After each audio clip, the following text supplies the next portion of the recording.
வணக்கம். இது உங்கள் ஐபிசி தமிழின் ஆரோக்கியமே அழகு wellness show.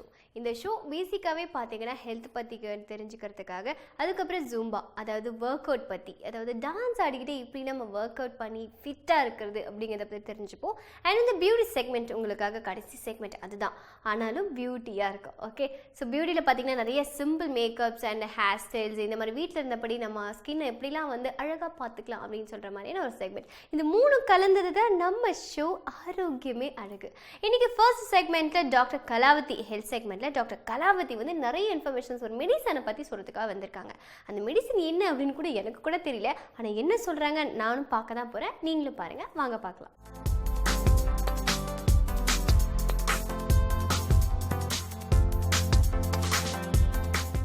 What do we do from suffering from cancer அப்படின்னு எடுத்துக்கிட்டோம் அப்படின்னா, அதாவது கேன்சர் வராமல் எப்படி தடுத்துக்கிறதுனா இந்த மாதிரி ஃபுட்ல இருந்து எல்லாமே உங்களோட வாழ்க்கை முறைகளை வந்து கொஞ்சம் மாற்றிக்கோங்க. ரெண்டாவது வந்து இந்த கேன்சர் இருக்கா அப்படின்னு எப்படி கண்டுபிடிக்கிறது அப்படின்னா, பேசிக்காக வந்து ப்ரிவென்ஷன் ஆங்காலஜியில் நாங்கள் பண்ணுறது வந்து we go for screening. Every women can easily screen. இன்னைக்கு வந்து இந்தியாவில் வந்து பிரஸ்ட் கேன்சர் தான் ரொம்ப அதிகமாக வந்துட்டு இருக்கு. இந்த பிரஸ்ட் கேன்சர் ஸ்க்ரீனிங் எப்படி பண்ணிக்கலாம் அப்படின்னு பார்த்தா, ஒவ்வொரு பெண்ணுக்குமே வந்து அவங்களோட கை தான் வந்து அவங்களோட பெஸ்ட் டாக்டர். எவ்ரி மந்த் ஒவ்வொரு மாதமும் உங்களோட மாதவிடாய் முடிஞ்ச உடனே, பீரியட் சைக்கிள் முடிஞ்ச உடனே 7வது நாள், சைக்கிள் வந்த நாள் முதல் நாள் வச்சுட்டு அதுல இருந்து 7வது நாள் உங்கள் பிரஸ்ட்டை நீங்களே உங்கள் கை வச்சு தாராளமாக செக் பண்ணிக்கலாம். பிரஸ்ட் செல்ஃப் எக்ஸாமினேஷன், அதாவது மார்பக சுய பரிசோதனை. இன்னைக்கு வந்து பாதி பெண்கள் பிரஸ்ட் பொறுத்த வரைக்கும் வர்றது கிடையாது. இப்போ ஒரு சின்ன கட்டி வந்தாலும் என்ன ப்ராப்ளம்னாலும் அது பெருசானதுக்கு அப்புறம் தான் வராங்களே தவிர, இன்னைக்கு இப்போ ஒரு 2 months-ஆவே வந்து நான் பார்க்கறது என்னன்னா, ஒரு 23 வயசு, 28 வயசு, 30 வயசு, 32 வயசுல வந்து நாங்கள் கிட்டத்தட்ட எங்களுக்கு ஒரு 4-5 பெண்கள் இறந்து போயிருக்காங்க. எல்லாருமே வந்து ரொம்ப அதிகப்படியான ஒரு நாட்கள் தள்ளி தான் வராங்க. இதை வந்து தவிர்க்கிறதுக்கு முக்கியமாக என்னென்ன அப்படின்னா, பெண்கள் வந்து தங்களோட பிரஸ்ட் எப்படி இருக்குன்றதை தாங்களே ஃபர்ஸ்ட் ஃபீல் பண்ணி பார்த்துக்கணும். ஒன்று. ரெண்டாவது வந்து இந்த பிரஸ்ட் சுய பரிசோதனை இல்லைன்னா வந்து செல்ஃப் எக்ஸாமினேஷன் எப்போ ஆரம்பிக்கணும் அப்படின்னு சொன்னால், ஒரு 20 வயசுலேருந்தே ஆரம்பிச்சிருங்க. ஏன் அப்படின்னு சொன்னால், இந்த மார்பகங்கள் வந்து பூப்படையும் போது ஒரு சைஸில் இருக்கும், அதுக்கப்புறம் வந்து வயசாகும்போது 20 வயசில் வந்து ஒரு சைஸில் இருக்கும், கல்யாணம் ஆனதுக்கப்புறம் வந்து அந்த சைஸ் மாறலாம். அதே வந்து ஒரு குழந்தைக்கு தாயாகி பால் கொடுக்கும் போது அதோட சைஸ் மாறலாம். 45 வயசில் அந்த மாதவிடாய் நிற்கிற சமயத்தில் வந்து அதோட சைஸும் ஷேப்பும் மாறும். அதுவே 60 வயசு 70 வயசில் பார்த்தீங்கன்னா கம்ப்ளீட்டாக it will be changing. So it's a changing shape and size வந்து சேஞ்ச் பண்ணக்கூடிய ஒரு ஆர்கன் வந்து பிரஸ்ட்.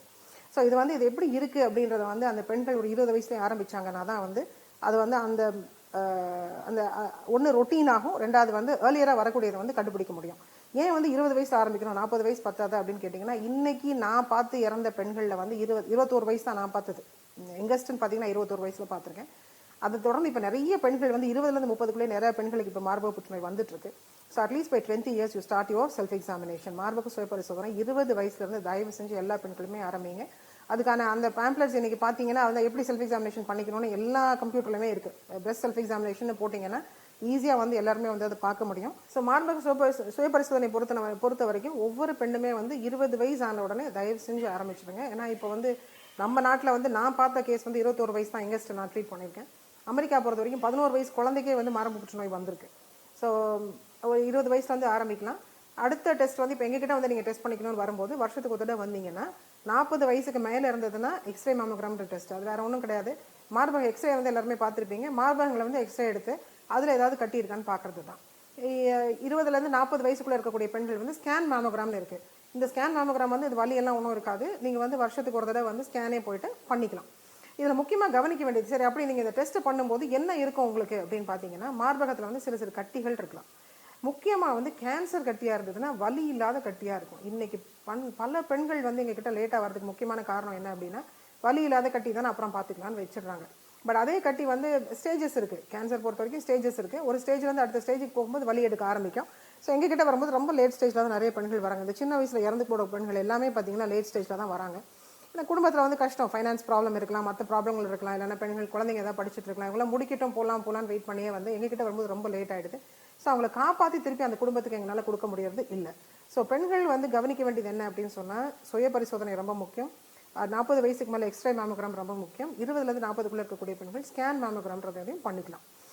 முக்கியமாக இந்த அறிகுறிகள், இப்போ மார்பகத்தில் இருந்தீங்க அது மாதிரி செக் பண்ணும்போது என்னென்ன அறிகுறிகள்னா, வலி இல்லாத கட்டிகள் இருக்கலாம். வலி இல்லாத கட்டி இருந்தால் கொஞ்சம் முழிச்சுக்கணும்.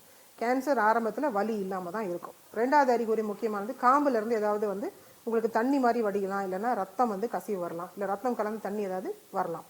3வது வந்து உங்களை அக்கிளில் வந்து ஏதாவது கட்டிகள் இருக்கலாம். மார்பகத்தில் ஒன்றும் இருக்காது, அக்கிளில் வந்து கட்டிகள் இருக்கலாம், நெறி கட்டிகள் மாதிரி இருக்கலாம். 4வது உங்களோட மார்பகத்து மேலே இருக்கக்கூடிய தோல் சுருக்கம் ஏற்படலாம். இந்த தோல் சுருக்கம் பார்த்தீங்கன்னா எப்படி இருக்கும்னா, அந்த ஆரஞ்சோட தோல் மாதிரி இருக்கும். ஆரஞ்சோட தோல் பார்த்தீங்கன்னா திக்க அப்படி ஓட்டையாக இருக்கு இல்லையா, அது மாதிரி இருக்கக்கூடிய ஒரு தோல் பக்கம் வரலாம். இல்லை வந்து உங்களுக்கு காம்பில் மட்டும் அரிப்புகள் இருந்துக்கிட்டே இருக்கும். சில சமயத்தில் பார்த்தீங்கன்னா காம்பு காணாமல் போயிடும். அந்த மாதிரி ஒரு சுச்சுவேஷன் வரலாம். இதில் எந்த மாதிரி அறிகுறிகள் நீங்கள் பார்த்தாலும் தயவு செஞ்சு முதல்ல நீங்கள் பண்ண வேண்டியது இமீடியட்டாக போய் ஒரு மருத்துவரை அணுகி என்ன இருக்குன்றதை பார்க்கறது தான். நீங்களாம் எந்த முடிவுக்குமே வராதிங்க. முக்கியமாக இன்னொரு பாயிண்ட் சொல்லணும், உங்களுக்கு மார்பகத்தில் ஒரு கட்டி இருக்குது, அதுவும் வலி இல்லாத கட்டி இருக்குன்னா கேன்சர்னு ஒரு முடிவை நீங்கள் எடுக்காதீங்க. கேன்சருங்கிற முடிவை எப்போ எடுக்கணும் அப்படின்னு சொன்னால், ஒரு கட்டி இருக்கு, ஏன்னா மார்பகத்தில் இருக்கக்கூடிய வலி இல்லாத கட்டிகள் எல்லாமே கேன்சர் கட்டிகள் கிடையாது, சதை கட்டிகளும் வரலாம். பட் அது சதை கட்டியா இல்லை கேன்சர் கட்டியா அப்படின்றத பார்க்க வேண்டியது எங்களோட வேலை. ஸோ நீங்கள் கட்டி இருந்துச்சுன்னா இமீடியட்டாக வந்து பார்க்கறது ரொம்ப ரொம்ப முக்கியம். அதே மாதிரி ஒரு சில மார்பகங்களில் வந்து இந்த புற்றுநோய் வரும்போது என்ன ஆகும்னா, ஒரு மார்பகம் சுருங்கிட்டே போகும், இன்னொரு மார்பகம் பெருசாகிட்டே வரலாம். அந்த மாதிரி இருந்தாலும் இமீடியட்டாக வாங்க. இந்த அறிகுறிகள் எதுவாக இருந்தாலும் தயவு செஞ்சு இமீடியட்டாக ஒரு மருத்துவரை அணுகிறது ரொம்ப ரொம்ப முக்கியம். அப்படி அணுகக்கூடிய மருத்துவர் அந்த விஷயத்தை பார்க்கக்கூடியவராக இருக்கணும். நீங்கள் பக்கத்தில் இருக்கிற டாக்டர் கிட்ட தான் போய் பார்க்கணும்னு சொல்லிட்டு நிறைய பெண்கள் இப்போ அந்த ப்ராப்ளமும் இருக்குது. பக்கத்தில் இருக்க டாக்டர் இல்லைன்னா ஃபேமிலி டாக்டர்னு போயிடுறாங்க, அதுலேயுமே ப்ராப்ளம் இருக்குது. ஸோ கரெக்டான டாக்டர் யார்கிட்ட போகணுமோ, அந்த இப்போ ஒரு சர்ஜன் கிட்டேயோ, ஒரு ஆப்ரேஷன் பண்ணக்கூடிய ஒரு சர்ஜன் கிட்டேயோ, இல்லைனா ஒரு கேன்சர் வியாதி பார்க்கக்கூடிய ஒரு டாக்டர் கிட்டேயோ போகும்போது இது கரெக்டான உங்களுக்கு ஒரு தீர்வு கண்டிப்பாக கிடைக்கும்.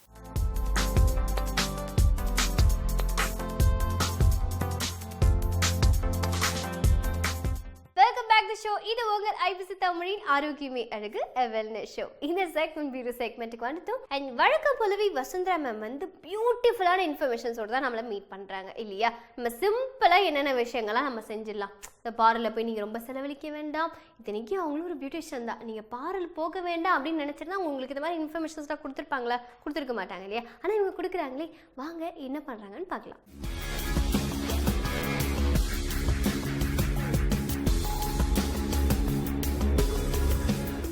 ஐபிசி தமிழ் நேயர்களுக்கு இனிய வணக்கம். ஆரோக்கியமே அழகு நிகழ்ச்சியில் பியூட்டி செக்மெண்ட்டில் உங்கள் எல்லாரையும் சந்திக்கிறதுல ரொம்ப மகிழ்ச்சி. பெண்கள் மேக்கப் போட ஆரம்பித்தாங்கன்னா ரொம்ப நேரம் ஆக்குவாங்க, பல மணி நேரங்கள் ஆக்குவாங்க அப்படின்னு நிறைய ஆண்கள் சொல்லுவாங்க. அது உண்மை இல்லை அப்படின்றத இந்த நிகழ்ச்சி மூலமாக நீங்கள் தெரிஞ்சுக்க போகிறீங்க. ஜஸ்ட் 10 நிமிஷத்தில் எவ்வளோ அழகான மேக்கப்பை போட முடியும் அப்படின்றத பார்க்கலாம். இந்த நிகழ்ச்சியில் நம்ம பார்க்க போகிறது ஏர் ப்ரஷ் மேக்கப். ஏர் ப்ரஷ் அப்படின்றது ஒரு லேட்டஸ்ட் ட்ரெண்ட் மேக்கப்பில். குவிக்காக எவ்வளோ ஸ்மூத்தாக நம்ம மேக்கப் பண்ணுறோம் அப்படின்றது தான் அதோடைய டிஃப்ரென்ஸ். ஸோ முதல்ல நம்ம என்ன பண்ண போகிறோம்னா, அவங்க ஃபேஸை ஆல்ரெடி கிளென்ஸ் பண்ணியிருக்கோம். கிளென்ஸ் பண்ணிவிட்டு அவங்களுடைய ஸ்கின் கலருக்கு தகுந்த மாதிரி கன்சீலர் யூஸ் பண்ணுறோம். ரொம்ப கம்மியாக தான் யூஸ் பண்ணுறோம், ரொம்ப டாட் பண்ணுறதுக்கு வேணுன்ற அளவு தான். ஸோ இப்போது கண் அடியில் அந்த மாதிரி எங்கேயாவது வேணும்னா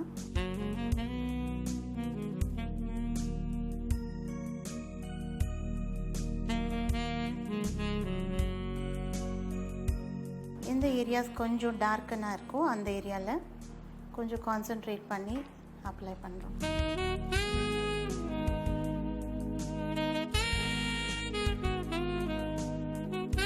லைட்டாக கன்சீலரை பிளெண்ட் பண்ணிக்கலாம். ஜஸ்ட் ஒரு ஸ்பாஞ்சால் இந்த மாதிரி ஸ்மால் ஸ்ட்ரோக்ஸ் செய்யும்போது நல்லா ஈஸியாக பிளெண்ட் ஆகிடும்.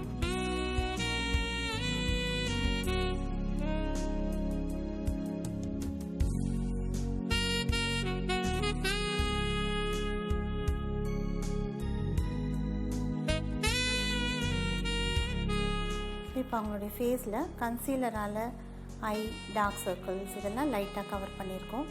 அடுத்ததான் அவங்களுக்கு யூஸ் பண்ண போகிறது ஏர் brush.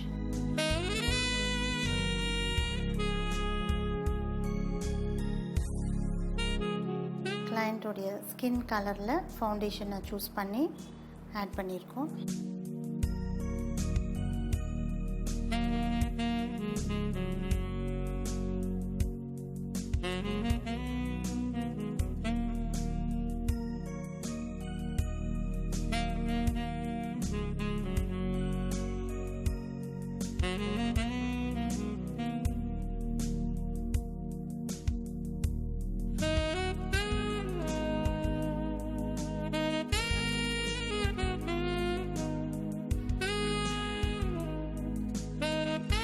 Problem ஏரியாஸில் 2-3 time 2 or 3 quotes கொடுக்கும்போது அந்த ப்ராப்ளம் நல்லா மறைஞ்சிடும்.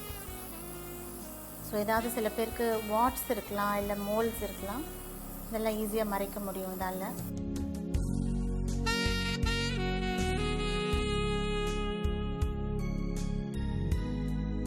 அவங்களுடைய ஸ்கின் கலர்லேயே இருக்கிற ஃபவுண்டேஷன் நம்ம சூஸ் பண்ணியிருக்கோம். ஸோ ரொம்ப ஈஸியாக அவங்களுடைய மேக்கப்பை நம்ம முடிக்க முடியும்.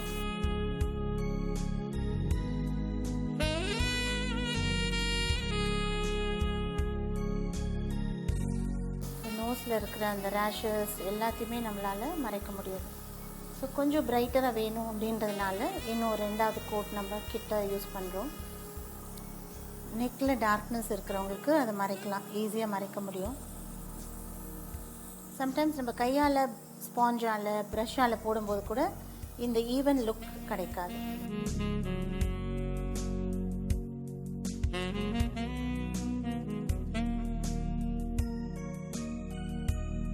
அடுத்ததாக ஐ மேக்கப் நம்ம பார்க்கலாம். அவங்களுக்கு சூட்டபிளான கலர்ஸு, ஐ ஷேடோஸ் யூஸ் பண்ணுறோம்.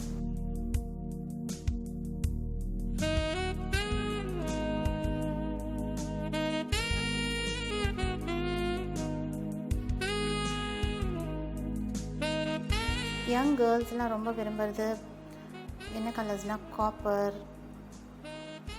அப்புறம் ப்ளூ, க்ரீன், அந்த மாதிரி கலர்ஸ்லாம் ரொம்ப விரும்புகிறாங்க. இப்போ இவங்களுடைய ட்ரெஸ்ஸில் வந்து க்ரீன் டிண்ட் இருக்கிறதுனால கோல்டு அண்ட் க்ரீன் காம்பினேஷனில் நான் கொடுக்குறேன் அவங்களுக்கு. ஆர்டினரியாக உள்ள பிங்க், ரெட் எல்லாம் விரும்புகிறத விட யங் கேர்ள்ஸ் வந்து இந்த மாதிரி ஆஃப் பீட் கலர்ஸ் அப்படின்னு சொல்லுவோம், அந்த மாதிரி கலர்ஸை விரும்புகிறாங்க. ஏன்னா அது பார்க்குறதுக்கு ரொம்ப வித்தியாசமாக இருக்கும்.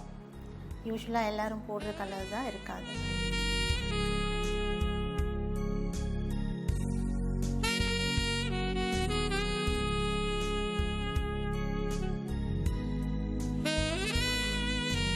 அடுத்ததாக லைன் பண்ண போகிறோம். ஐலைனர் கண் மூடி வச்சுக்கோங்க.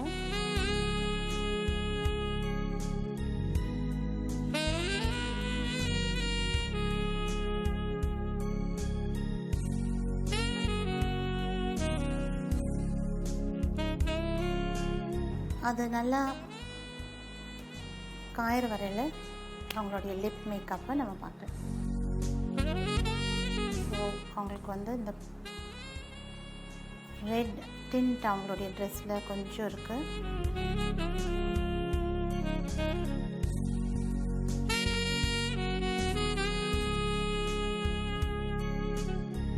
லிப்ஸை லைன் பண்ணிக்கிறோம்.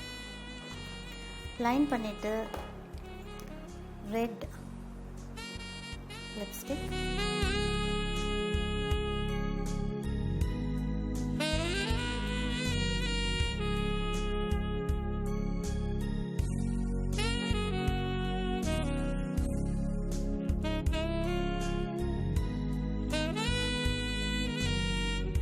லிப் ஷேப் கொஞ்சம் வேறு மாதிரி இருந்ததுன்னா அதுக்கு தகுந்த மாதிரி நம்ம லைனரால் வரைஞ்சிட்டு அப்புறம் போடும்போது இன்னும் கரெக்டாக பர்ஃபெக்டாக வரும்.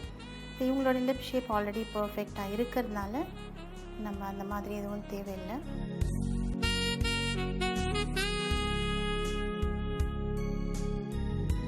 மஸ்காரா யூஸ் பண்ணுறேன். அடுத்தது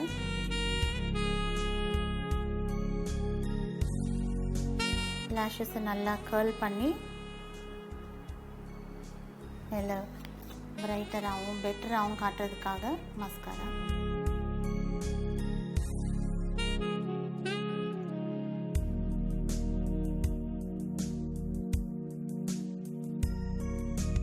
கொஞ்சம் வெயிட் பண்ணிவிட்டு கண் ஓப்பன் பண்ண சொல்லி மற்ற மேக்கப்பையும் முடிக்கலாம். இப்போ அவங்களுடைய கண்ணுக்கு காஜல் யூஸ் பண்ணுறோம்.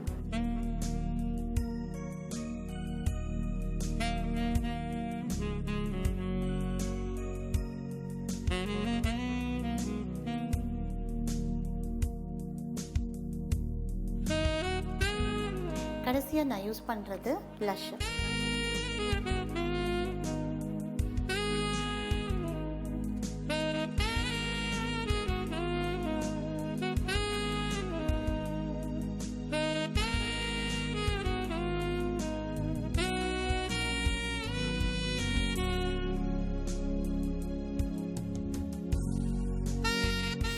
அஜினாவோட மேக்கப் ரெடி. இப்போ அவங்களுடைய ஹேர் கொஞ்சம் லூசன் அவுட் பண்ணிட்டு பார்க்கும்போது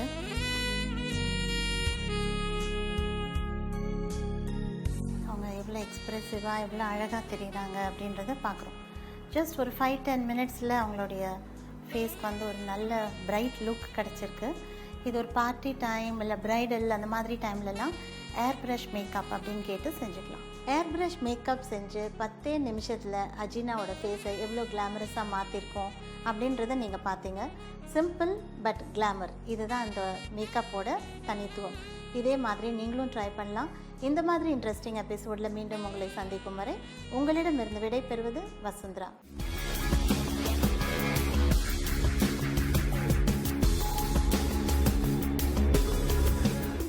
என்ன வியூவர்ஸ், வசுந்தரா மேம் நிறைய இன்ஃபர்மேஷன்ஸ் கொடுத்துருப்பாங்க பியூட்டிஸ் பற்றி. அண்ட் இதோட இந்த எபிசோட் முடியுது. அண்ட் நெக்ஸ்ட் எபிசோடில் இதே மாதிரி பியூட்டிஃபுல் இன்ஃபர்மேஷன்ஸ் அண்ட் டிப்ஸோட நான் வந்து உங்களை மீட் பண்ணுறேன். Until then bye from Neha Gayathri. இது உங்கள் ஐபிசி தமிழின் ஆரோக்கியமே அழகு, a wellness show.